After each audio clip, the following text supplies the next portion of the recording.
जी राकेश जी, और क्या हाल है। अभी आप क्रिकेट की ड्रेस में दिख रहे थे, बड़े ताबड़तोड़ शॉट मार रहे थे। ज़रूरत इस समय जो मुझे लगता है कि जिस तरह के शॉट्स आप क्रिकेट की पिच पर मार रहे थे, वो आज राजनीति की पिच पर मारने की ज़रूरत है। क्योंकि आपके जो मोगा की बात करें, मोगा की राजनीति की बात करें, तो ये जो दिग्गज नेता जिनके इर्द गिर्द एक समय राजनीति घूमती थी, जत्थेदार तोता सिंह तो आपके बड़े मुरीद थे। तो आज के हालातों में जब चुनौतियां ज़्यादा हैं, आपको क्या लगता है? नमस्कार ओझा जी, आपके दर्शकों। समय समय की बात है। कोई ज़माना था जब हम गठजोड़ की राजनीति करते थे और मैं भारतीय जनता पार्टी का कार्यकर्ता होने के नाते अकाली दल के साथ कदम से कदम मिलाकर हम समय चलते थे। जहाँ तक जत्थेदार जी का प्रश्न है, जत्थेदार जी का मुझे विशेष स्नेह मिला जी। उन्होंने मेरी कार्यपद्धति को, मेरे राजनीतिक कौशल को जी कुछ सत्कार दिया। मैं उसके लिए उनका आभारी हूँ। कुछ नहीं, बहुत सत्कार दिया। वो अक्सर मेरे जैसे कनिष्ठ कार्यकर्ता की भी बात सुनते थे जी। और मुझे अच्छा लगता था कि मेरे काम को कोई रेखांकित कर रहा है जी, इसलिए उनका मैं सत्कार करता हूँ। आज मैंने उनका नाम जो लिया इसलिए लिया क्योंकि उस समय की पॉलिटिक्स एक अलग टाइप की पॉलिटिक्स थी। मतलब अधिकारियों को जनप्रतिनिधि की बात माननी पड़ती थी, उसको आप इग्नोर नहीं कर सकते थे। आज तो प्रशासन जनप्रतिनिधियों पर हावी है और जनप्रतिनिधि जनता के प्रतिनिधि बन ही नहीं पा रहे हैं, उनकी आवाज़ ही नहीं उठा पा रहे हैं। तो राजनीति का ये दौर आ गया है और जिस तरह से अब विधानसभा के चुनाव आने वाले हैं, नगर निगम के चुनाव आने वाले हैं, कुछ चेहरे दिखाए जा रहे हैं। और जो सोशल मीडिया पे एक्टिव लोग हैं, वो शायद राजनीति का एक अधकचरा ज्ञान लेके ये तात्कालिक चीज़ों को दिखा रहे हैं। क्योंकि अभी तो जो चेहरे आ रहे हैं सामने, हो सकता है वो कल किस पार्टी में हो, आज किस पार्टी में हैं, और ये भी नहीं पता है उन्हें टिकट मिलनी है नहीं मिलनी है। तो ये बड़ी, बस उनको एक खुश फहमी पालने के लिए ये सब चल रहा है। लेकिन मैं उस विशुद्ध राजनीति की बात करूंगा कि आप इस माहौल को किस रूप में देख रहे हैं? देखिए, राजनीति एक बहुत ही एक गहन शास्त्र है। बिल्कुल जी, बिल्कुल। ये ऐसा नहीं है कि आप इसको हल्के में लें जी जी। सही मायने में जी समाज की सारी संरचना को परिभाषित करने के लिए और उसको व्यवस्थित करने के लिए राजनीति का समाजशास्त्र का आविष्कार हुआ था जी। बिल्कुल बिल्कुल, बिल्कुल। और जनप्रतिनिधि जब लोकतंत्र लोगों ने अपनाया तो कोई समय था कि जनप्रतिनिधि ही लोकतंत्र का सर्वाधिक प्रमुख एक पक्ष हुआ करता था। बिल्कुल बिल्कुल। ऐसा माना जाता था कि जनप्रतिनिधि लोगों की आकांक्षाओं को, लोगों की ज़रूरतों का और लोगों के कष्टों का एक एकत्रीकरण करके व्यवस्था में उसका प्रश्न उठाता था। जो ब्यूरोक्रेसी है, जो अफसरशाही है, उसके पास जाकर उसका एक, समझ लीजिए, सॉल्यूशन खोजता था कि उसका हल कैसे किया जाए। जी बिल्कुल। अब जबकि राजनीतिक जनसेवा का माध्यम ना होके अब एक ये, समझ लीजिए, कारोबार हो गया है, ये कमाई का एक साधन बन गया है। बिल्कुल बिल्कुल सही बात। इसलिए जहां जनप्रतिनिधि अपना अक्ष दिनों दिन गुम कर रहे हैं, नीचे की ओर जा रहा, रसातल की ओर जा रहा, अफसरशाही दिनों दिन इन पर हावी होती जा रही है और मनमानी कर रही है। बिल्कुल बिल्कुल। इस बीच में एक बात मैं कहूँगा जो मुझे बड़ा लोकतंत्र के लिए बहुत बड़ा खतरा दिखाई दे रहा है।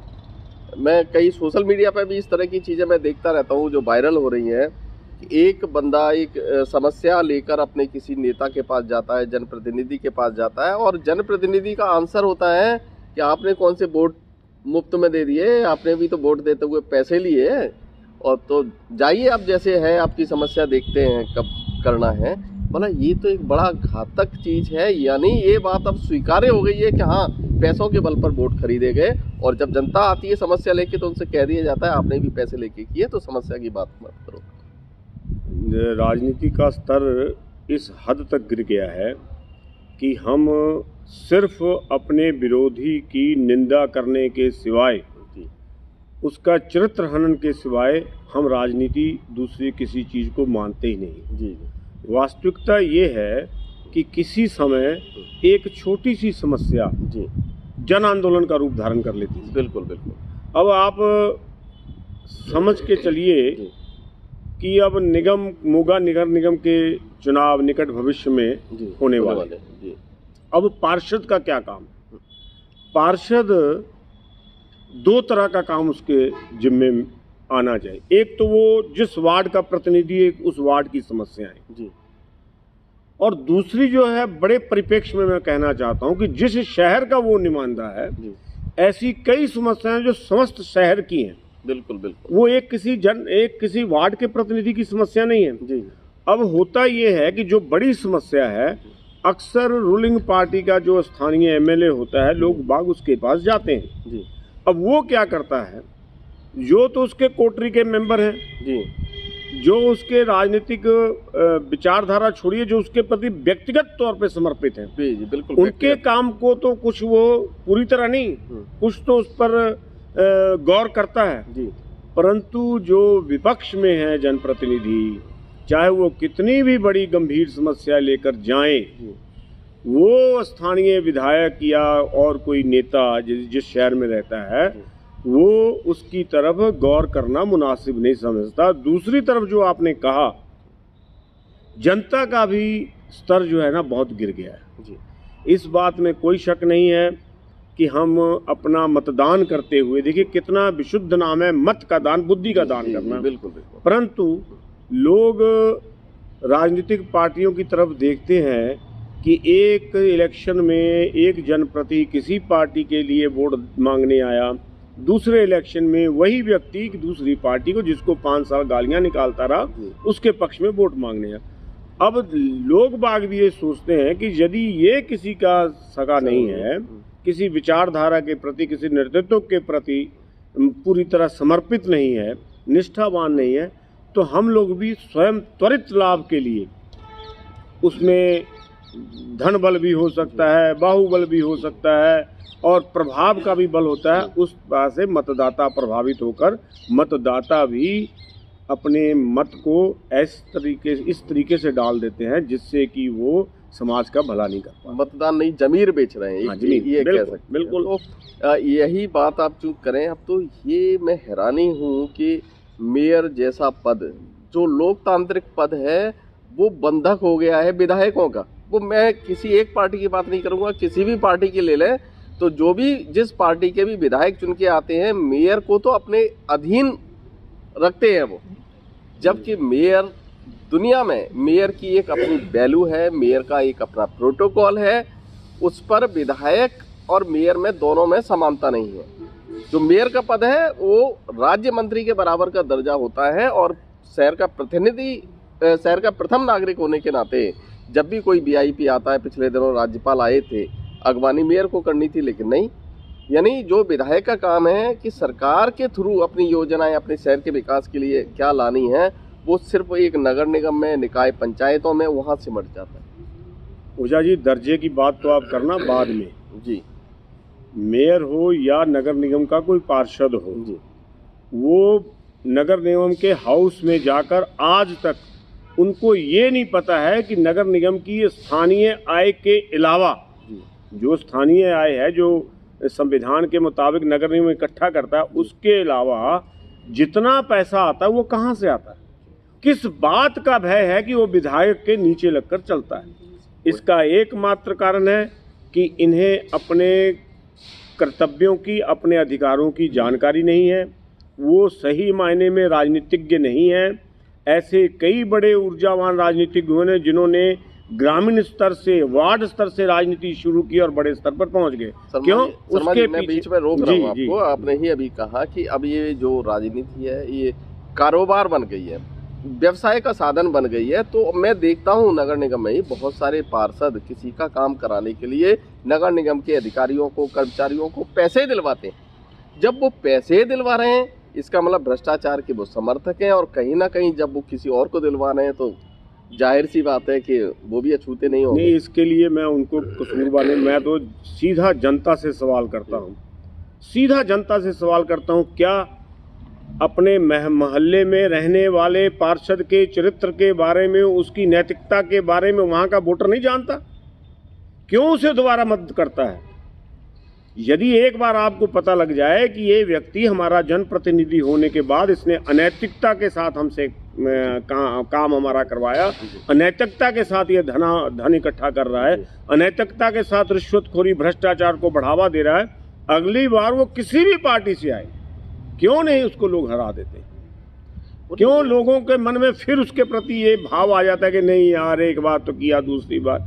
दूसरा इसका पक्ष ये है कि लोगों की राजनीतिक प्रतिबद्धताएं समाप्त हो गई हैं। एक जमाना था कि लोग बाग नहीं, छोटे से लेके बड़े स्तर के नेता तक किसी विचारधारा से जुड़े होते थे। उन्होंने राजनीति को जन सेवा के कारण अपने जीवन में उतारा था, ना कि धनोपार्जन के लिए।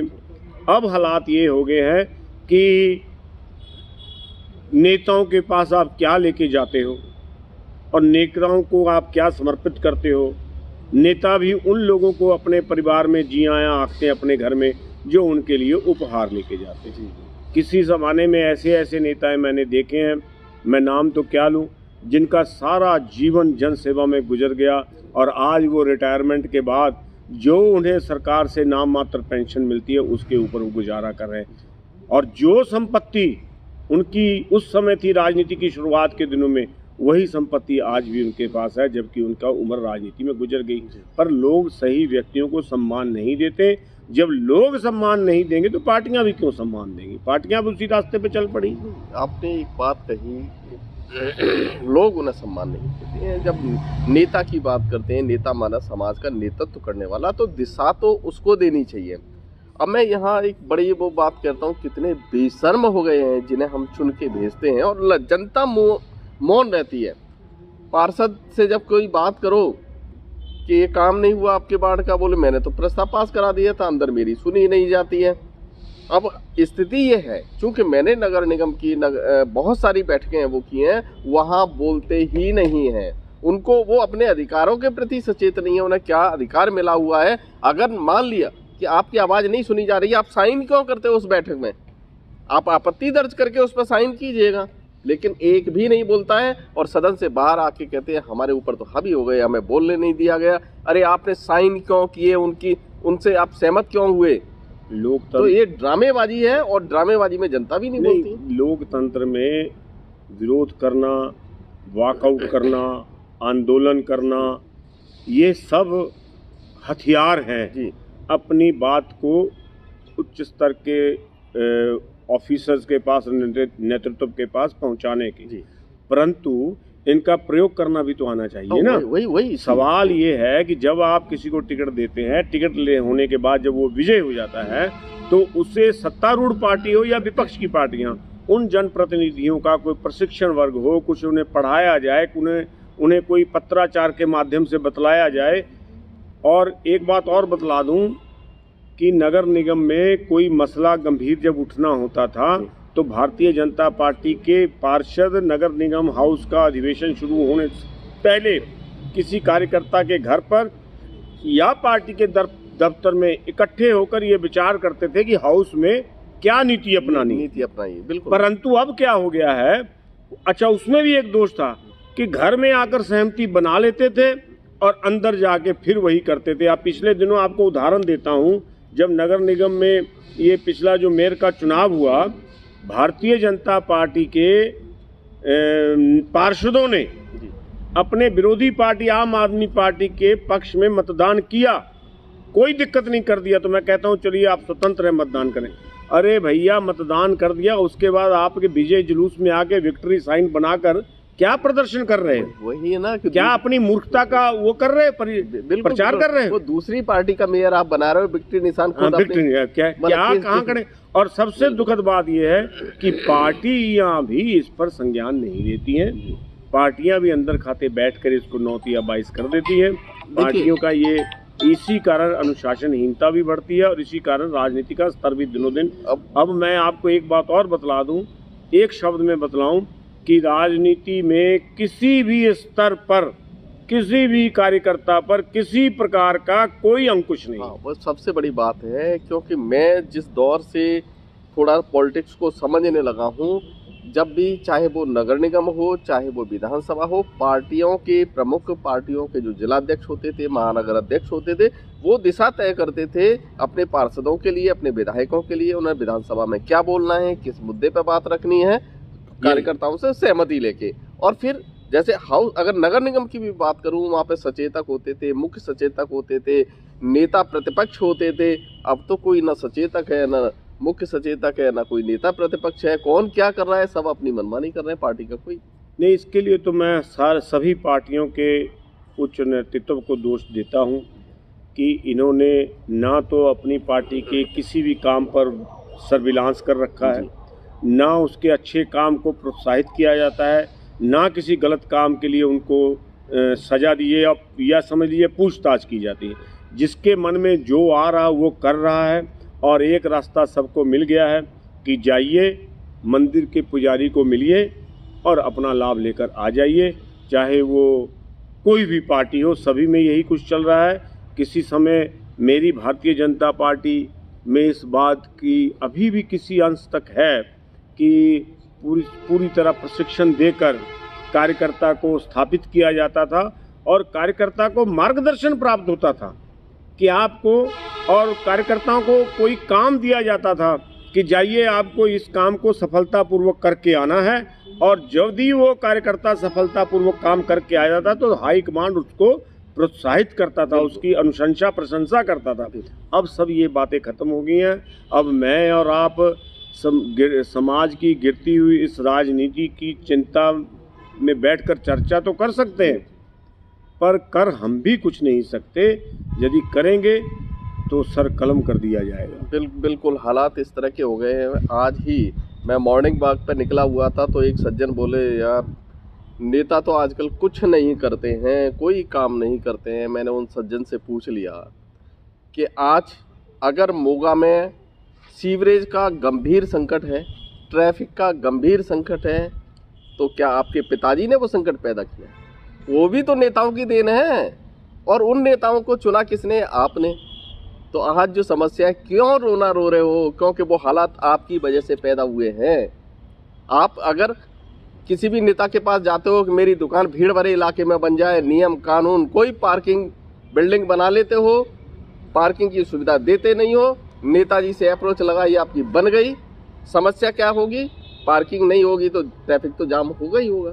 तो ये जो हालत पैदा कर रहे हैं उसके लिए दोषी तो आप हैं कहीं ना कहीं। इस बात को समझिएगा आपने भी कुछ दिन पहले यहाँ एक मोगा शहर की है क्या वो सीनियर सिटीजन क्या कमेटी है एक, जी यहाँ सीनियर सिटीजन काउंसिल है। अब मैं ये कहता हूँ कि जब यहाँ से विधायक गुजरता है, जब यहाँ से पूर्व विधायक गुजरता है, जब इस शहर से मेयर गुजरता है, या कोई बाहर से आया हो मंत्री, संतरी, कैबिनेट मिनिस्टर या उच्च अधिकारी गुजरते हैं, आपने विगत दिनों राज्यपाल जी का भी जिक्र किया, क्या उनको ये ट्रैफिक की समस्या दिखाई नहीं पड़ती? स्वाभाविक है जी। बात यह है कि इन्होंने अभी सीनियर सिटीजन काउंसिल और लोगों ने, आपने भी शायद वार्ड बंदी का बहुत झमेला खड़ा किया। जी बिल्कुल बिल्कुल। वार्ड बंदी। मैं कहता हूं कि वार्ड बंदी, कोई भी जनप्रतिनिधि किसी भी वार्ड से खड़ा रहे, वो बाशिंदा तो मोगे का ही है ना। बिल्कुल बिल्कुल। उसे इतना उसमें उसको वार्ड बंदी से अपने आप को इतना क्यों हीन समझ रहा है कि यदि मेरे वार्ड की एक गली टूट गई तो मैं हार जाऊंगा। इसका सीधा सा लॉजिक ये है कि लोगों के अंदरूनी स्वार्थों की पूर्ति किए जाने के कारण उन पे वो पूरी तरह डिपेंड हुआ जनप्रतिनिधि। और लोगों को ये समझना चाहिए, एक ऐसा आंदोलन चलाना चाहिए। मैंने आपको अपने वक्तव्य में पहले शुरू किया कि एक ऐसा जन आंदोलन शुरू होना चाहिए कि वार्ड नए बने। ये पूरा संवैधानिक तौर पे लिखा जाना चाहिए, संविधान संशोधन होना चाहिए कि किसी भी कीमत पर नई वार्डबंदी नहीं होगी। और जैसे विधानसभाओं के क्षेत्रों का 5 साल, 10 साल, 15 साल बाद पुनर्गठन होता है, वैसे वार्ड का किया जाए। बिल्कुल। दूसरा पक्ष इसका ये है कि सभी एक रूलिंग पार्टी है, दूसरी राजनीतिक पार्टियां क्या ये नहीं कर सकती कि हम, यदि आप वार्डों को तोड़ोगे तो हम इलेक्शन में हिस्सा नहीं लेंगे? सारी पार्टियां एकजुट होकर रूलिंग पार्टी के खिलाफ एकजुट होकर ये प्रस्ताव नहीं पास कर सकती कि जब तक आप वार्ड को नहीं मानोगे हम इलेक्शन में हिस्सा नहीं लेंगे। जब तक आप मोगा की ट्रैफिक समस्या का हल नहीं करोगे हम इलेक्शन में हिस्सा नहीं लेंगे। उसके आंदोलन में देखिए, आंदोलन करना राजनीतिक पार्टी का अधिकार होता है, परंतु आंदोलन कब किस समय कहां पे करना है ये राजनीतिक पार्टी के विवेक पर निर्भर करता है। इस पे एक दिशा होनी हाँ, मतलब ये है कि विवेकहीनता के कारण राजनीति का स्तर गिरा है।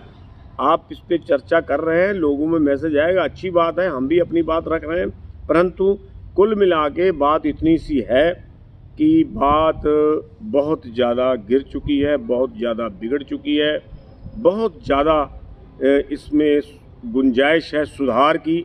और ये जब तक जन आंदोलन का रूप नहीं लेता, मोगा के लोग जागरूक नहीं होते, मोगा का वोटर जागरूक नहीं होता, तब तक कोई नेता नहीं सुधरेगा, कोई पार्टी इसको कंट्रोल नहीं कर सकती है। हाँ, राष्ट्रवादी पार्टियां ग्रामीण स्तर पर, स्थानीय स्तर पर इन बातों का संज्ञान ले रही हैं, पर धीरे धीरे देखिए क्या होता है, अब इंतजार करते हैं। जी। तो ये थे राकेश शर्मा जी। आज बहुत सारी विषयों पर चर्चा हुई, समस्याओं पर चर्चा हुई। देखिए, रोना तो समस्याओं का सभी रोते हैं, लेकिन जब तक उसकी गहराई में नहीं जाओगे कि ये समस्याएं क्यों पैदा हो रही हैं, खुद हम मतदाता के रूप में कहीं ना कहीं उसके लिए जिम्मेदार हैं। जिस दिन ये जिम्मेदारी आप समझोगे नहीं और वोट ये सोच के नहीं दोगे, चेहरे के आधार पर नहीं कि एक नेता आपके घर पे आ गया, आपके सुख में आपके दुख में आ गया, उसको आपने उन भावनाओं के तहत वोट दे दिया। आपको आने वाले चुनावों में उनके दोषों के आधार पर वोट देना होगा। एक बात और मैं लोगों को कहना चाहूंगा कि फेसबुक, यूट्यूब, सोशल मीडिया नेताओं से बचकर सही मायने में नेताओं को पहचानिए और उनका साथ दीजिए। बिल्कुल, पहचान का मतलब देखिए, आज जो संकट पैदा हो रहा है, मैं वही बात कर रहा हूँ, किस वजह से हो रहा है? क्योंकि कोई नीतियां ही नहीं है। फेसबुक बस जो बता दिया वो आपने मान लिया, नेताओं के चेहरे दिखा दिए, अरे बड़े अच्छे आदमी हैं ये तो, लोगों के मिलते जुलते। अरे मिलना जुलना नहीं, आपकी जो समस्या है उसके समाधान करने वो नेता कभी आया? आप सीवरेज की समस्या में फंसे तो नेता कभी आपके सड़क पर आपके साथ में खड़ा हुआ? मोगा में जब बरसात हुई, मोगा डूब गया, कोई नेता आया? एक उस समय के मेयर आए थे, वो भी कितना बड़ा ड्रामा था। जो अधिकारी लाख लाख 1.5 लाख रुपए तनख्वाह ले रहे हैं, जिन्हें वो काम करना है, वो अपने दफ्तरों में ऐश कर रहे थे, और मेयर साहब अपने इतने को कमजोर बता रहे थे कि वो अधिकारी तो उनकी बात मान नहीं रहा, वो तो अपने दफ्तर में बैठा। आप दिखावा कर रहे हो। सीवरेज का पानी कहीं से आ रहा है या ड्रेनेज या बरसात का पानी कहीं से आ रहा है, तो वहाँ रोकना किसकी जिम्मेदारी थी? नगर निगम की थी। वो अधिकारी तो आराम से बैठे हुए हैं। तो जब तक ये अंकुश नहीं होगा, आप नेताओं को परखेंगे नहीं कि वो आपकी समस्या में कब आया है, सिर्फ सुख और दुख में आया है। ये इसके आधार पर वोट तय न करें, वोट ये तय करें जो आप मोगा की समस्या बनती जा रही है, उस समस्या के लिए लड़ने के लिए क्या वो नेता आया है। जब तक आप ये तय नहीं करेंगे, समस्याएं बनी रहेंगी, आपको भी बोलने का कोई अधिकार नहीं होगा। फिर हम किसी और जानिए कि कौन सी पार्टी देश हित की पार्टी है, कौन सी पार्टी लोगों की चिंता करने वाली पार्टी है, कौन सी पार्टी लोगों के दुख दर्द को समझने वाली पार्टी है, और उस वैसे ही नेताओं को पहचान कर उन्हीं को मतदान कीजिए, तभी आपका भविष्य स्वर्णिम होगा। बिल्कुल, बिल्कुल। आपका तो आज इतनी बात, तब तक के लिए नमस्कार।